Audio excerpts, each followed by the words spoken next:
Do we have a drum roll? Hey, everybody. It's Laura Kinghan. Really late again. But welcome. Today I want to talk about sensory diets. And I want to welcome, there's a lot of new OT friends, so thank you. I apologize. I keep getting later and later. But I hope that this is a really important demo that I want to do today on sensory diets. So let's get into it. Those of you that do know my routine, I'm going to probably talk a fair amount today. I do a classroom portion, but then I also do a lab portion. So I've got some stuff on the floor. I always want to do some kind of practical activity that you all can take with you with these demos. But I also want to offer some educational, informative information. I've been working with sensory systems, sensory integration, sensory processing skills. Oh gosh, I did that even in high school. I was introduced to sensory integration in high school. So that was 1978. So I've been working with sensory mechanisms for our health for over 40 years. Yes, I'm that old. It's scary. So I have a lot of things that I can share with you.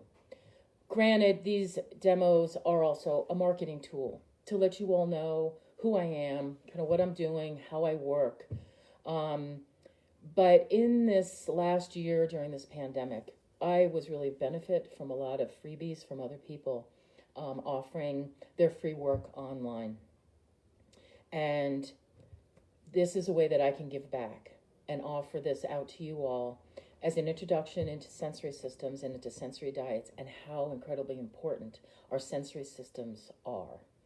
And that's probably a segue. But before I go there, I just want to let you all know on Facebook, I have a lot of information about who I am, how to contact me, the type of work I'm doing. I have several different Facebook pages. We're on YouTube. So without really belaboring that point, there's lots of ways to find me. And I am available for evaluations and treatment, individual and group, online and clinical. It's really just a matter of finding who my niche is and who my client base is. So I know there's parents and people out there that could benefit from this information. So I ask if you guys could all please share this information out and about so that I can connect to the people that I think could benefit from all this. So now to the segue. Let's talk about the five senses, right?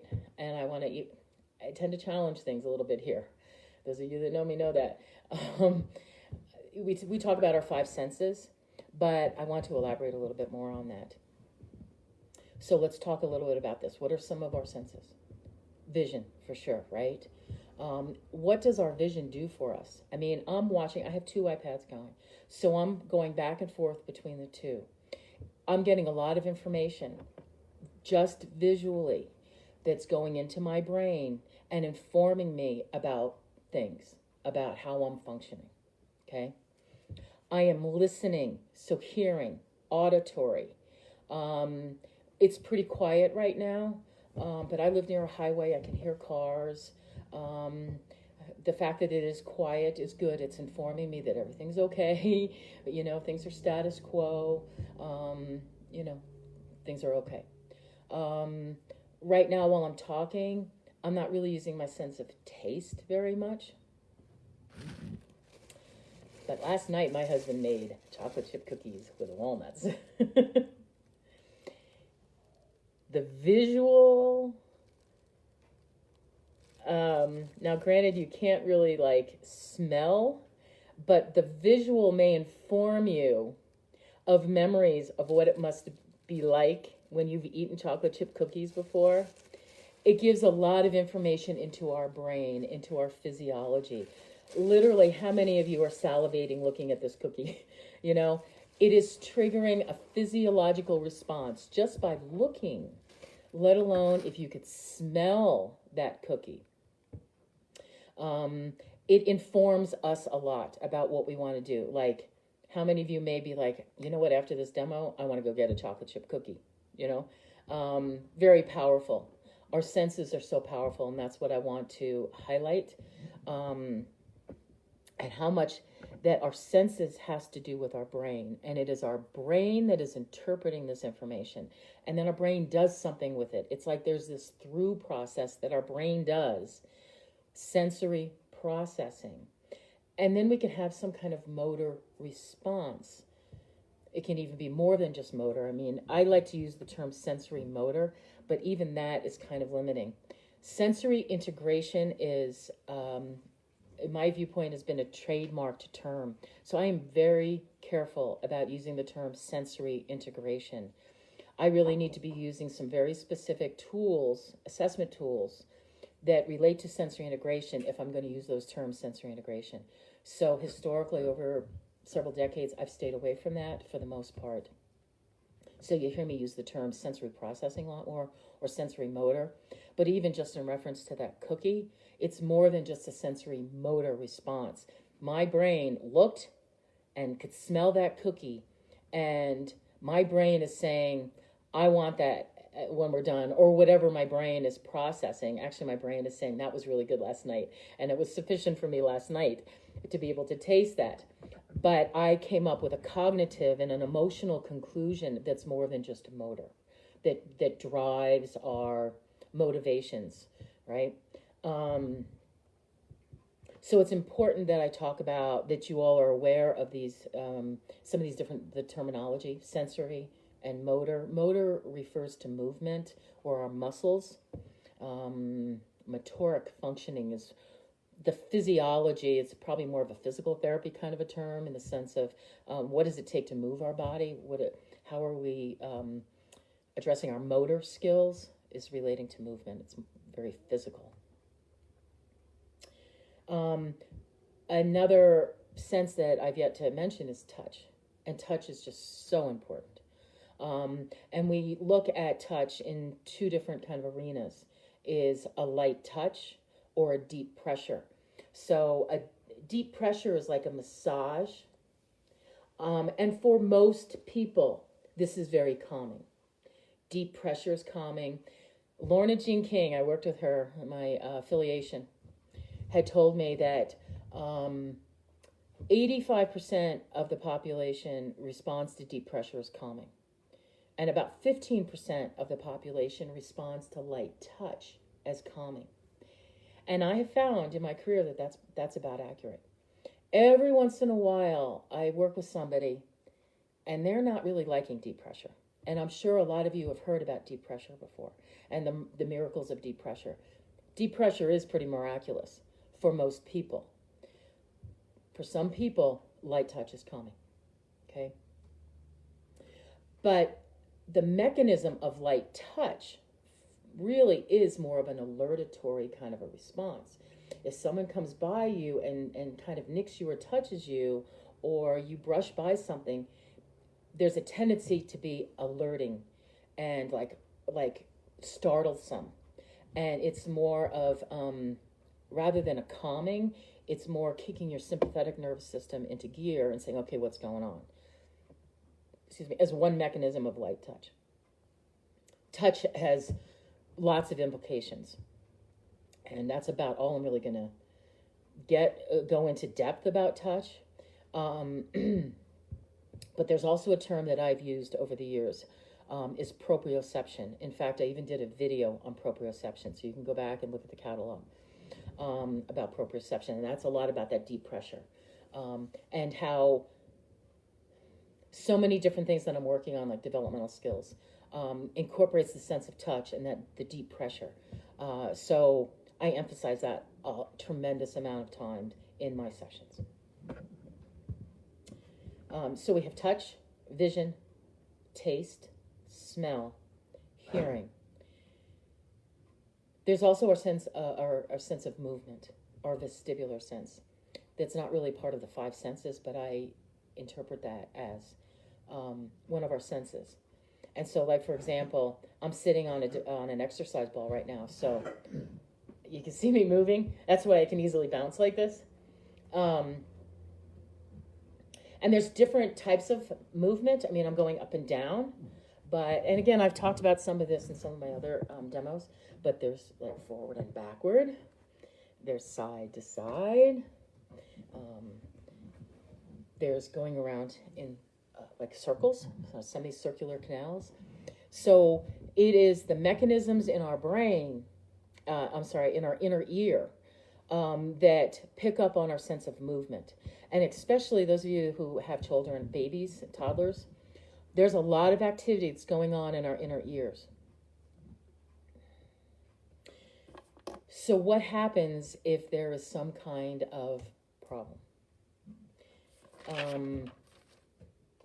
Let's say there is some kind of birth trauma and there's a resultant cerebral palsy. Is that inherent does that inherently cause a sensory processing issue? Not necessarily, but it is a consideration. And there could be, if there is trauma to the brain during the birth process, that could cause sensory problems. We know that people with cerebral palsy can have visual issues. Worked with a client here in Flagstaff for many, many years. And his motoric skills, his ability to chew was really challenged because of the cerebral palsy.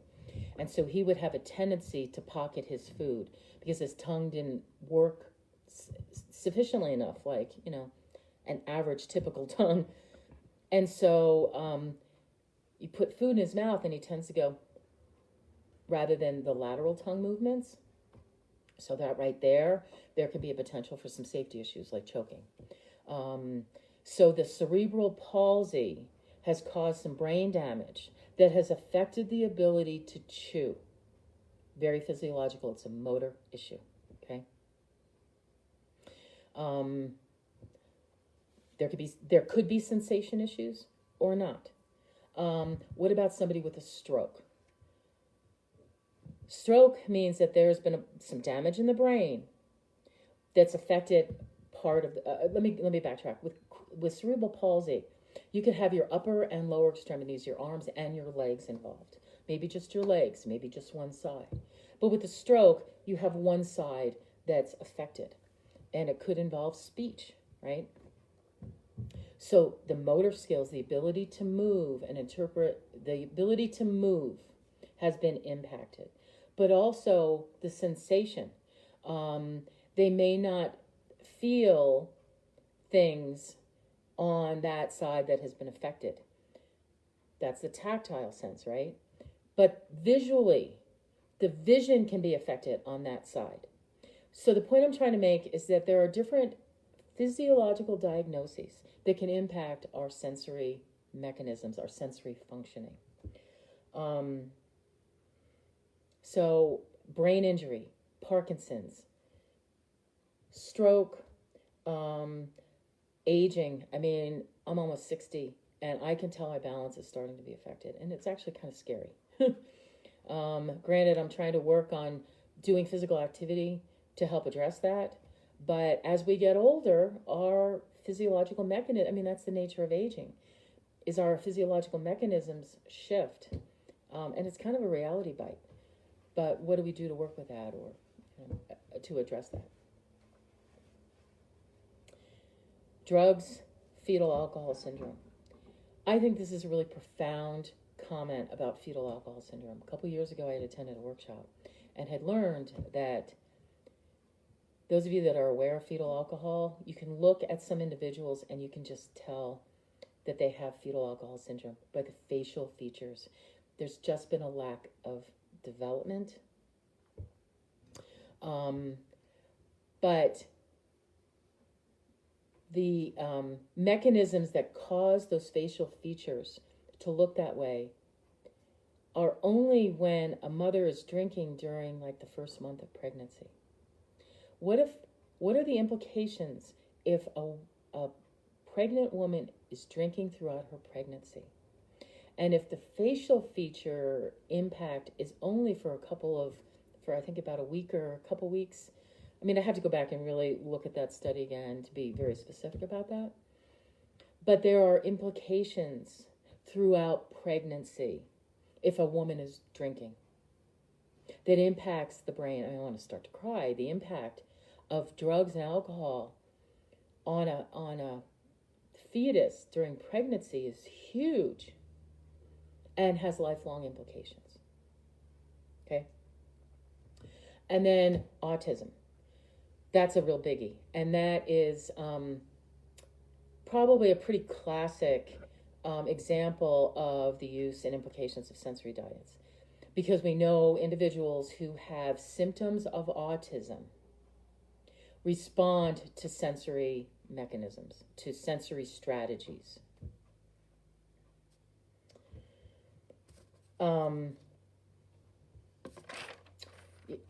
I've referred to performance components in a different video. I've also referred to the medicine wheel. As an occupational therapist, we use a frame of reference or a theoretical perspective. We don't just go in and just, work with anybody for whatever. I am a licensed occupational therapist in the state of Arizona who has been trained and has work experience, education, and structure from which I work. Welcome, OTs. And historically, we look at work. We will look at this occupational performance model where we look at like work and activities of daily living skills, like our dressing, grooming, hygiene, our rest, and our leisure skills. And how really what we're trying to do is help improve independent functioning. That's really the basic thing about an occupational therapist. And so we look at ADLs, work, play, rest. About 25 years ago when I taught at Apollo College, unfortunately I never did get the reference of this, but I came across some materials that talked about the medicine wheel in regards to occupational therapy. Now I've worked and lived in Arizona. I studied a lot of Native American, participated in a lot of Native American ceremonies and whatnot. They talk about the medicine wheel. And I want to challenge our profession. If we want to look at spiritual issues, energy work, and Reiki, and a lot of esoteric kinds of concepts, I feel we really need to come from a frame of reference. I think our whole healthcare industry has been going more towards a medical model. Unfortunately, kind of going back some. When I worked at the Arizona Division of Developmental Disabilities for almost 20 years, it was a very inclusive, supportive kind of a model. And in the last year or so, with the financial issues, we've gone to a more medical model that's, I think, got some limitations. And this is why I'm wanting to point out how much the sensory systems are physiological in nature. And where I want to go before I finish this demo is correlate sensory issues with behavior. Because I think we separate out behavior as this kind of weird entity. But if we really look at our sensory systems, how much do our sensory systems drive so much of what we do and how we do it, which is physiological in nature. But I'm kind of going off. And so I want to reel it back in and talk about the medicine wheel. And just very simply, the medicine wheel is like a circle and there's 4 quadrants. And their perspective is in order to kind of be a fully functional, healthy adult or healthy individual, there should be balance between 4 different areas in our life. Our physical, our emotional, our mental, and what I'm going to call our spiritual or social quadrant. That is like the 3 are about kind of who we are, our nature of who we are as individuals. And then that 4th quadrant is about our interaction with other and out in the world and dealing with those forces that are beyond our control. And so I think, I keep wanting to emphasize this. And so I had mentioned performance components a couple minutes ago. When we look at our sensory systems and we look at these different diagnoses, there are different performance components that we want to address. When we have different, I want to backstep. I had a conversation with an OT yesterday. I'm hearing more and more and more about how OTs are doing coaching. And I asked her, what is this about coaching? And she said, well, with coaching, you don't necessarily have to have a psychiatric diagnosis in order to coach somebody. And I think that as an occupational therapist, we are absolutely primed to help coach somebody.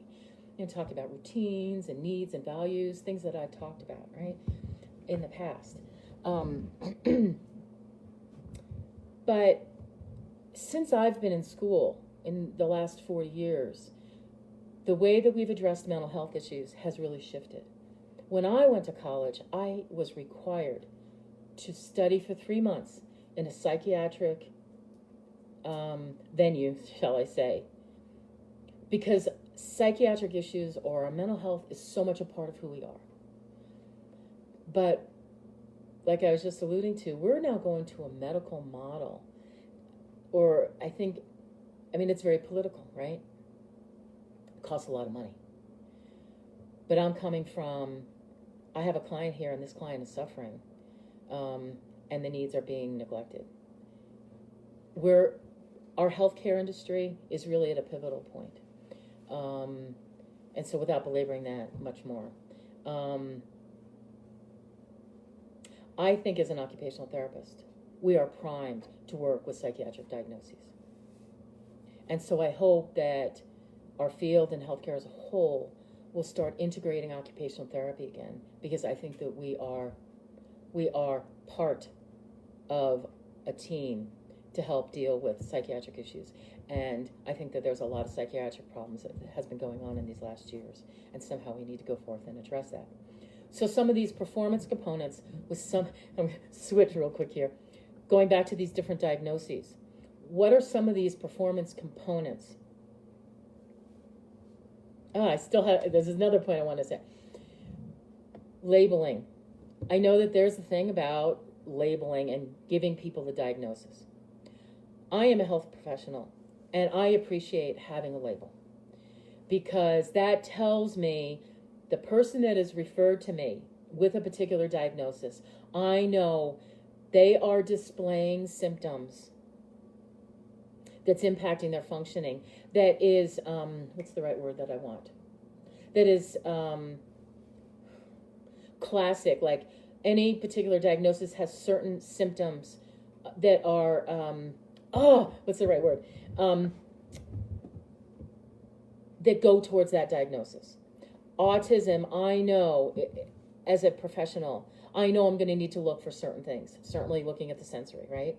If a client is referred to me who's had a stroke, I know there are certain things I need to look at. So it is informative and it is helpful. Having said that, I still need to look at the person as a whole, and there may be things, there's more information that I need to work with. So I need to be opened also. So it's informative, but also I need to look at the person just for who they are. And so I will go about and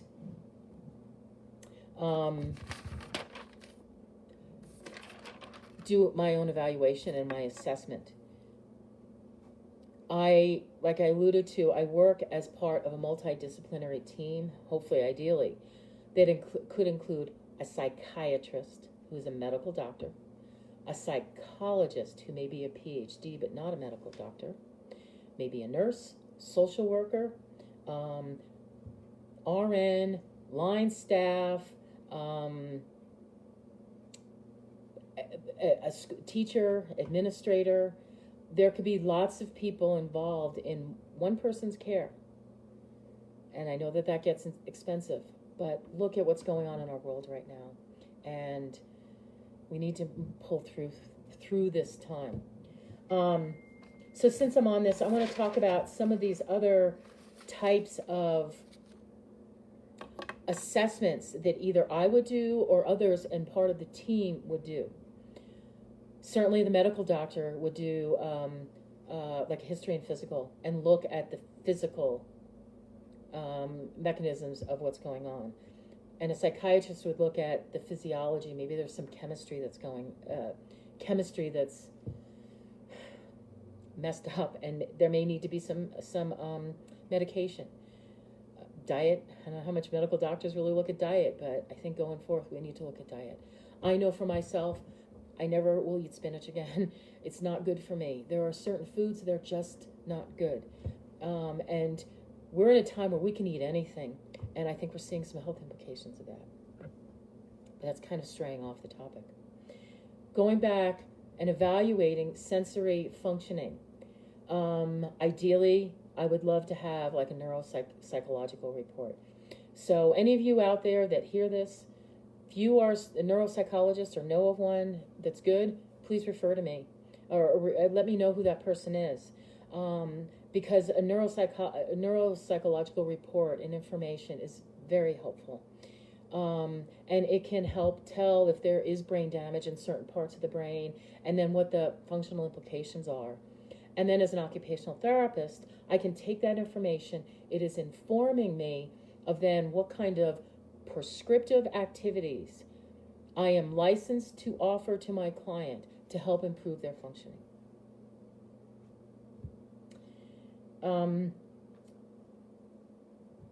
So if a teacher is part of the team, if the teacher has some achievement levels of that person, that's informative to me. I would use that information as part of my evaluation. Other things that I would look at, I would look also at the history. Has there been physical trauma? Are there genetic issues? Was there an accident, an injury? Is there a genetic? Do parents have any issues? Are there siblings? I mean, I've worked with family. I worked with a family that had 5 people who were diagnosed autistic. There might be something to that. I would interview the family, the guardian, the caregiver, the client, and that gives me information about how I would want to go about and putting together a treatment plan. I would just observe the person and watch how they're functioning. If there's a little slight sound, are they jerking? Do they startle? That's informing me about how that person is processing sensory information. It may be pertinent or not. I like to ideally do, God only knows what you're going to say, Vicki.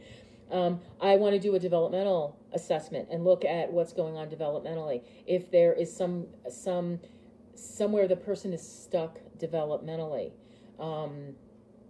that's going to inform me about their sensory functioning. How are they functioning ADL, activities of daily living skills? Does my client have problem with buttoning buttons or holding an eating utensil? Sensory functioning impacts our capacity to hold the eating utensil and bring food to our mouth. Are there any behavioral issues? Definitely want to know that. That's going to inform me and help give me information about their sensory functioning. I used to work at St. Luke's Behavioral Health Center many years ago. A lot of those kids that were admitted into the inpatient psychiatric hospital had aggressive behaviors. When looking at their sensory functionings, there was a huge need for proprioception in a lot of those cases. A lot of sensory needs. And so if you look at the behavior, their aggression, that I know you guys know what I'm talking about, is sensory in nature. Now, granted, there could be some anger issues. And that goes to show how it's integral. The emotions can trigger, the physiology. And if that person has emotional dysregulation or something going on, and they're unable to really process that emotion or override it or have that impulse control, they may go out and want to punch people or punch walls and be destructive. This is huge. It's huge. So the behavior is informative. And so looking at all of these pieces to put together a picture to then help that person. My background goes so far that in the 80s, I worked at St. Luke's, we had an SI room, a sensory integration room, and we administered the SCSIT, the Southern California Sensory Integration Test. It was a battery of tests. That was before the SIPT, the Sensory Integration Praxis Test, of which you need to be certified. And that's that whole arena. We have to be very careful in using the term sensory integration. That's why I backed off. But there are tests out there. The MAP, the Miller Assessment for Preschoolers, I used to use that too. These are assessment tools that help inform us about our sensory systems. Vicki, you're up to something. So these assessments, then now I'm going to finally get to the performance component comment. There are so many different kinds of performance components that can be, how do I want to say, surfaced by doing assessments and looking at the medicine wheel, the physical. Get the cheat sheet here.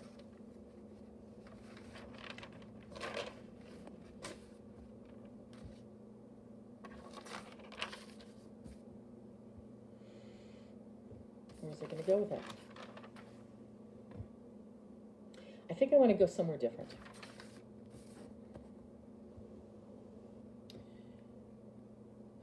I'm half an hour into this.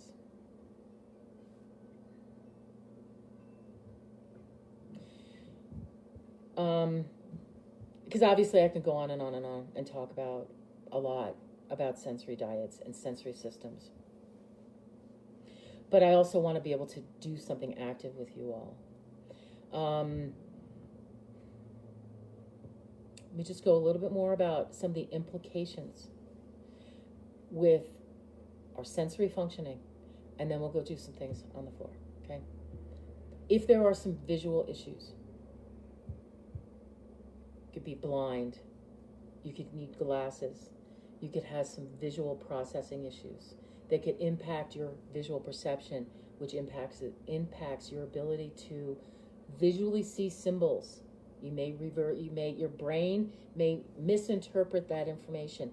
And as a result of whatever goes on in your brain, telling your muscles to respond, in your writing, you may write letters in reverse. It is a sensory function. It is a physiological function that relates to our sensory sense of vision. Our sense of smell. Either there's a positive or a negative kind of a response, okay? Chocolate chip cookie, most people, love that. Or certain smells of flowers. I remember someone said being in the hospital, going to visit somebody, or they had to be in the hospital and they had flowers. And so every time they smelled that scent, it would bring them back to that hospital. So that may not necessarily be a positive association for that person. I dislike the smell of vanilla, the aromatherapy oils. Most people like vanilla. Oh, here, try vanilla. Not for me. This is why this is so important. Why I would take an individualized approach, because you could do a lot of damage with somebody if you don't know that person. And there's a lot of stuff about weighted vests and vanilla and this and that.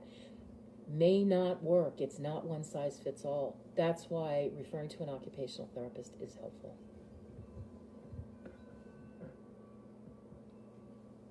Our auditory sense, hearing, a lot of these things also help us in our safety. If you can hear, like I live by the highway. I've heard accidents on that highway. It's informative, and it's about safety. Our sense of taste. If our sense of taste was affected and we didn't have that, or some of our oral motor functioning was impacted, like I alluded to this client earlier, the potential to choke is much higher. So there are some very serious safety issues involved in our sensory systems.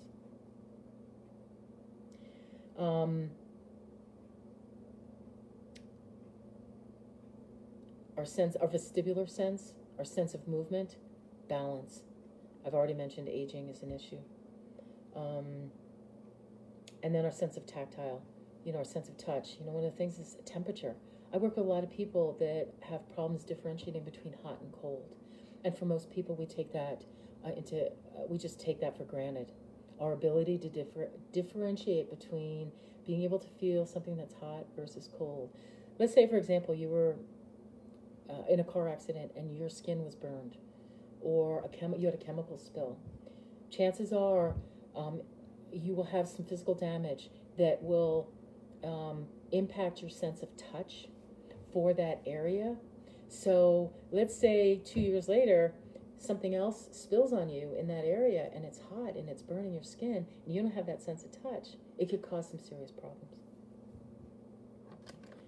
So one other thing I want to say about sensory diets or sensory functioning is if I am referred a client, they probably are having some functioning issues. And like, let's say someone with autism, we look at a continuum of functioning, and most of us function within an average realm of we can process sensory information and be functional, and we're good. Some people are very hypo-responsive, looking very depressed, or it takes a lot of oomph to get them going. On the other side of the continuum are more the hyper, very sensitive. Just a little bit of a touch, a little light touch, and they're like, bah, right? So the idea is to work with individuals and try to get it so that the responses are less extreme and more in the middle, so that there is, how do I want to say, fully functioning, or that someone's functioning is more independent, and that they're safe for themselves and for others. So a lot of information. I'm not going to switch this around. I know this is going to be backwards. This is one of the references I really like. Sensory integration in the child. It goes back 40 years, I think. So again, evaluate, come up with a treatment plan, and then implement treatment. Needs to be individualized. What works for one does not work for another. I will talk more about movement and these other kinds of things in other videos and other work that I'm looking at doing, because I want to get the word out there. So I'm kind of belaboring the segue here. I have asked my husband, Kinghan, to come in. It seems like you guys are liking the movement. Obviously, there's the auditory piece. So he's going to offer some background music. Keep in mind, for most people, this added movement should be really helpful. But sometimes that extra movement, especially for those people who are hypersensitive, it might be too much. So when we go into sensory modalities, sensory diet, I want to look at and emphasize, especially as a basic foundation, our sense of touch, our sense of movement, and self-regulation. And from there, refinement. If there's some perceptual issues, or fine motor issues, or ADL issues, or whatever, I want to make sure in my sensory diets to make sure that those sensory mechanisms are being addressed in an appropriate fashion for that particular person, and then targeting the refinement. So that's about all I really want to say about sensory diets, other than they need to be prescriptive, individualized for each person. No one sensory diet fits two people, okay? Just because it works for you, even if you're a parent, for example, doesn't mean it's going to work for your child. Watch the responses, and that is what is telling. So I've set up an activity. I have pulled the cushions off my couch. The cushions offer a lot of deep pressure, and I'm going to talk about rolling. We're going to do rolling. Rolling is not something I've talked about before, but rolling is, from a neurodevelopmental standpoint, huge. If somebody has a problem rolling, they're going to have problems with balance. It's a pretty high-level integrative skill that a baby is unable to do. And at a certain point in a toddler's life, if they can accomplish the skill of rolling, it is very indicative of how well they'll be able to function in a lot of other realms. If somebody cannot roll, it's indicative that there's going to be some problems. And how well and the quality of the rolling is also informative about that particular person. So we're about almost 40 minutes into this demo. I try to keep my demos to about 45 minutes. I want to go for about 10 minutes.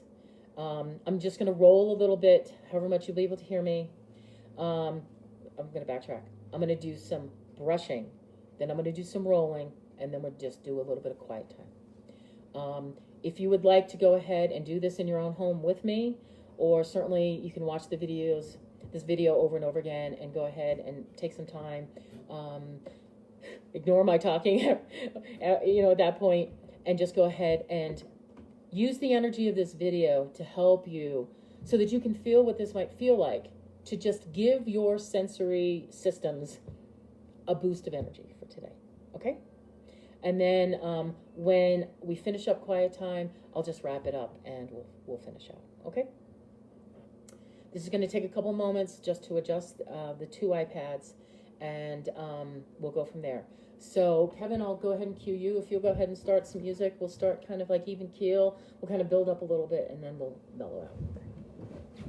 That's the plan.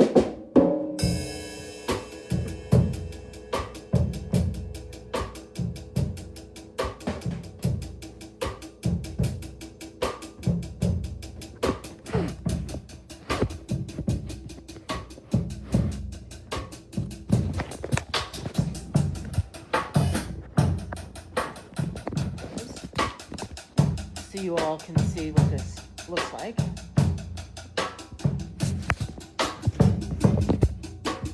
Hang in there. I'm going to do this for you guys too, so you can see what this setup looks like.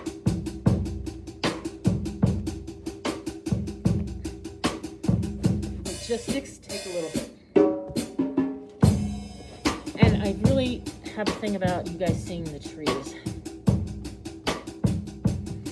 This iPad, you guys get to see the trees, and hopefully you guys, yeah, it's pretty washed out. I don't know why this iPad does that. Okay.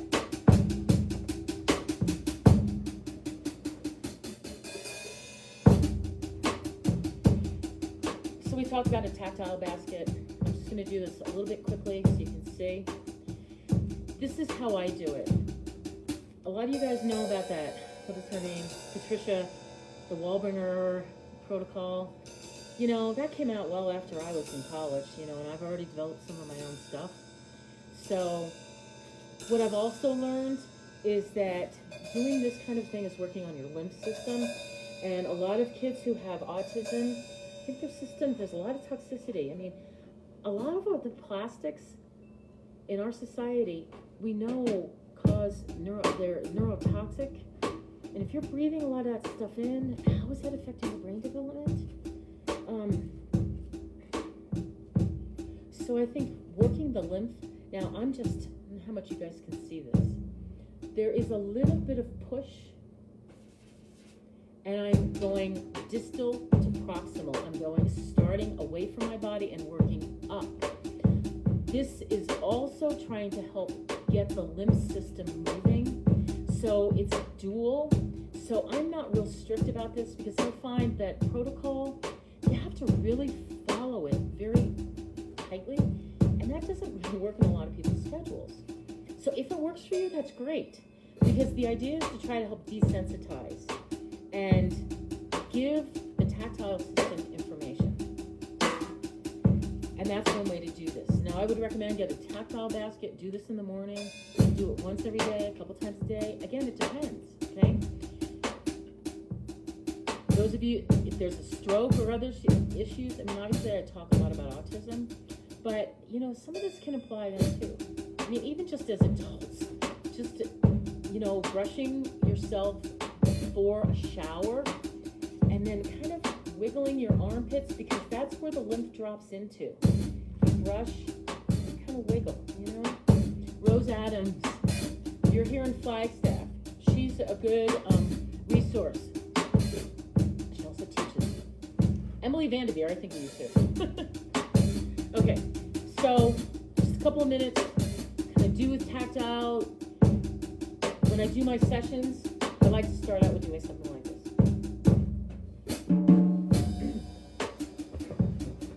This yoga sandbag, heavy. I love this. This I got at an OT conference. This you can put on your spine. It's heavy and helps inform the nervous system to settle down. So we'll see how well we can do this. There's something that happens around adolescence where it shifts.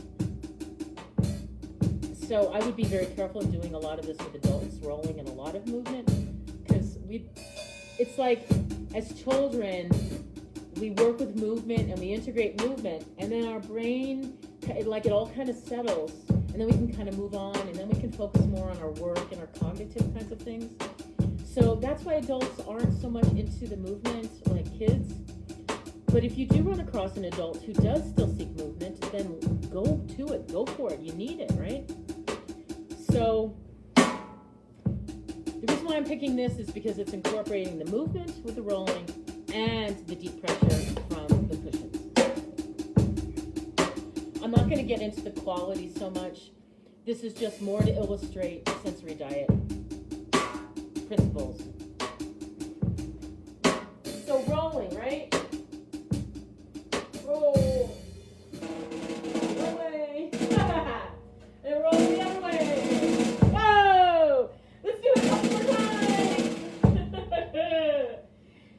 Naturally want to talk more. There's something about movement where we want to talk. It facilitates vocalizations. For those of you working with individuals, you can keep on going. Those of you that work with individuals that don't talk very much, you might want to consider movement. There's something natural about moving where we want to vocalize. Woohoo! Right? My body just wants to settle, just like that. So, I know this really isn't a lot of time to do the practical.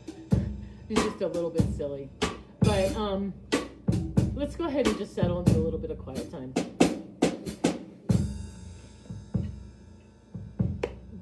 As long as this is okay with the adults in the home, so I messed up my hair.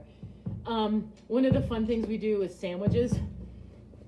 And how much you do this on your own or with somebody else, if you're an adult doing it with a child, it's a lot easier than if you're doing it on your own.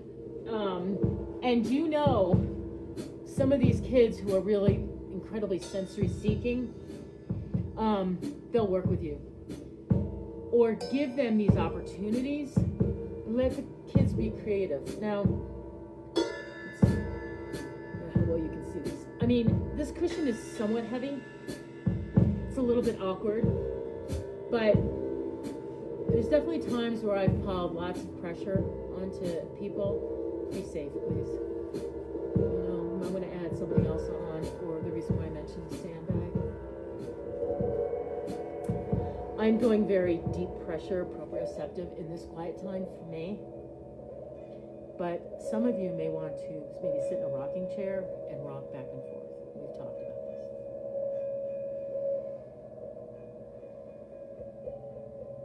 Yeah. So just taking a deep breath alone, I can feel my body wanting to calm back down. The deep pressure is being,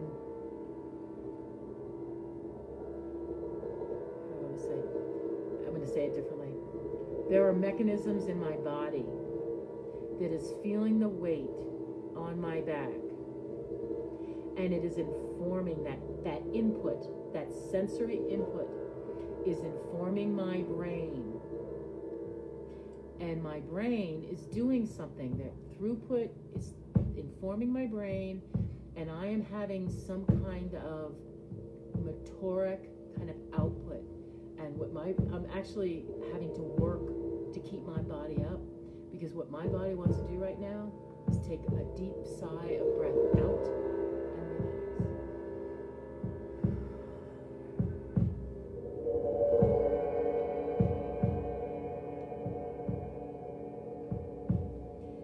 So I'm trying to emphasize sensory systems. Exaggerating it with the sound, with the tactile. Not doing much visually. It's very bright visually. If I was inside working with a client, I would want to turn the lights down if I could. Softer, gentler. But it's prescribed for each individual. So let's just take a couple moments. If you can settle yourself down, let your sensory systems, your physiology, help calm you down. So I'm going to take about 2 minutes, and let's just lie here, okay? Using your breath will help. So deep breath in and out, and then we'll go, okay?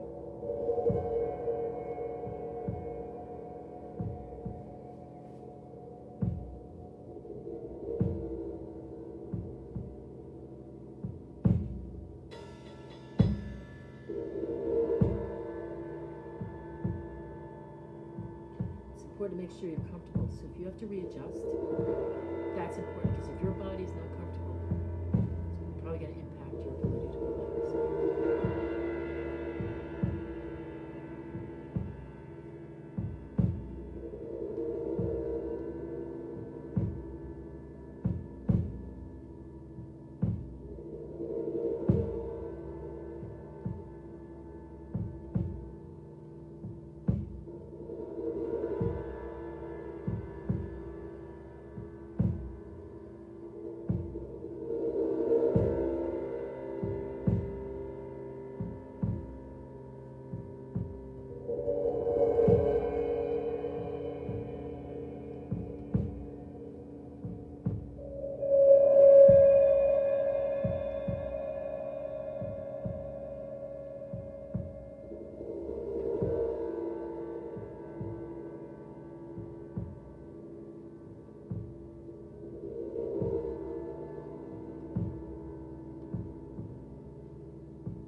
Bring your thoughts back.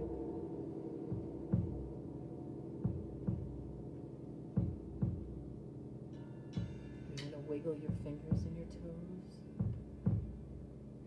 Tune into the sounds. You open your eyes. And let yourself slowly come back.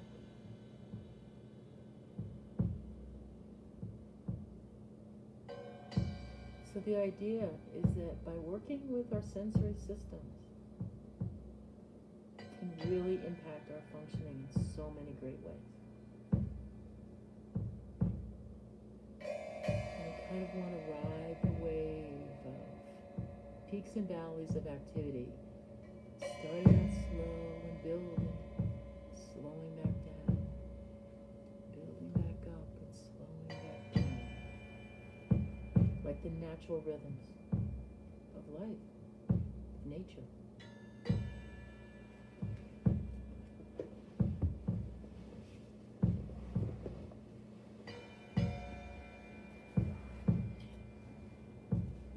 So I hope this has been informative to you all.